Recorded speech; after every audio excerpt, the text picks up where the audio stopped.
এইরকম একটা উচ্চ মূল্যস্ফীতির সময় ভ্যাট আরোপ করা, আবার যেহেতু সরকার কিছু কিছু ক্ষেত্রে ছাড়ও দিয়েছেন পরে, এটা কি এটা তার মানে করার কারণ ছিল আমাদের আমাদের এখন থেকে তো বাজেটে রিভাইজ বাজেট এটা আমি চিন্তা করছি।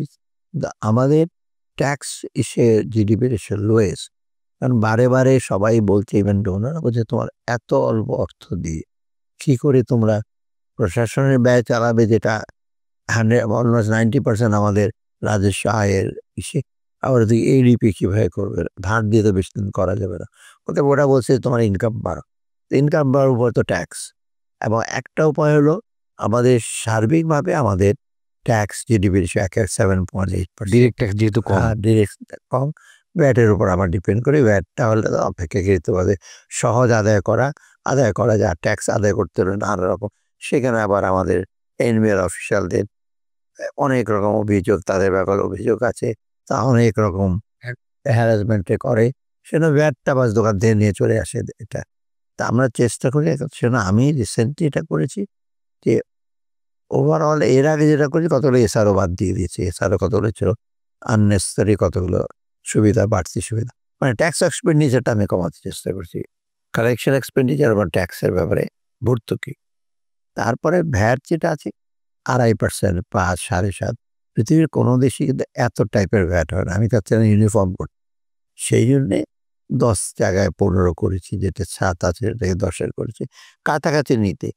হয়তো বা এটা একটু হেস্টি হয়ে গেছে যে 15, যেটা আরো 2-1 সময় এটা নিয়ে বলে যে অনেকেই বলেন যে উৎপাদন থেকে বিক্রি পর্যন্ত ভ্যাট আসলে 10% বেশি হওয়া উচিত নয়। না, এটা ঠিক।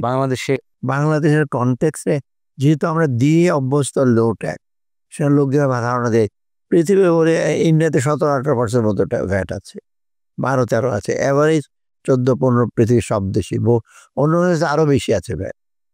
অতএব এই রিফর্মটা 15, হয়তো 15 আমরা করি নাই, এটা এখনো 15 না, 10-12। স্যার, কিন্তু ঢালাওভাবে এতগুলো পণ্যে বা সেবায় যখন দেওয়া হয়েছে, সেটা এক ধরনের অন্যায্য মনে হয়েছে কিনা পরে, যেটা এনবিআর পরে সরে এসছে কিছু কিছু না, কিছু কিছু একেবারে না, সবগুলো আমার শরীরে কতগুলি হয়েছে যে আপনার যেটা ডিরেক্টলি কনজিউমারের বাজেটের আঘাত করে।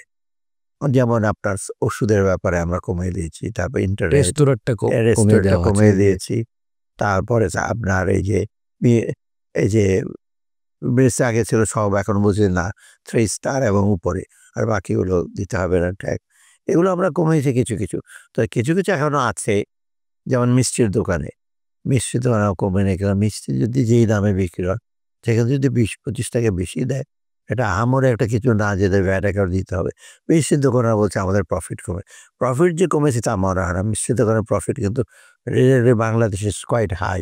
আপনি পার্শ্ববর্তী দেশে যান, যদি আপনি কলকাতায় যান, মিষ্টির দাম এত না, ইভেন যদি কনভার্টও করেন।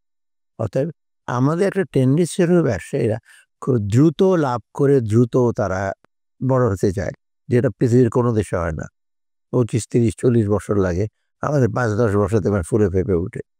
অতএব তবে এটা ঠিক যে আমরা যে এখন রিভাইজ ইস্যুটা করবো, ভ্যাটটা আমরা দেখবো যে ভ্যাটের উপরে যেন রিলেটিভলি কম আমরা ডিপেন্ড করি, আমরা করবো ডাইরেক্ট ট্যাক্সের উপরে।